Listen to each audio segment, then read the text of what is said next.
ఇక మరో వార్తల్లోకి వెళ్ళిపోతే మిత్రులారా, ఈ వార్త నాకు చెప్పాలంటే కూడా కొంత బాధ అయితే, స్వాతంత్రం వచ్చి మనకి ఇన్నేళ్ళు అవుతున్నప్పటికీ కూడా ఇంకా కులాలతో కొట్లాడుకుంటున్నాం. కులాల గురించి కొట్లాడుకుంటున్నాం, మనం మతాల గురించి కొట్లాడుకుంటున్నాం. మనం ఇంత టెక్నాలజీ వచ్చిన తర్వాత, దేశం ఇంత అభివృద్ధి చెందిన అని అనుకున్న తర్వాత, అసలు మానవుని జీవితం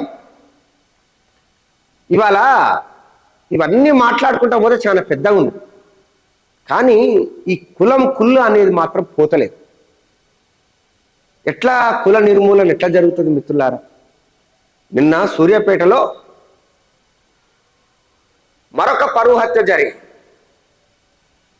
సూర్యాపేటలో మరొక పరువు హత్య జరిగింది. ఎక్కడ బతుకుతున్నాము మనం? ఏ దేశంలో బతుకుతున్నాము? ఇలా కులాంతర వివాహం చేసుకున్నాడు మా అమ్మాయిని అని చెప్పి అమ్మాయి తరపు వాళ్ళు అబ్బాయిని బండరాయితో కొట్టి చంపారు.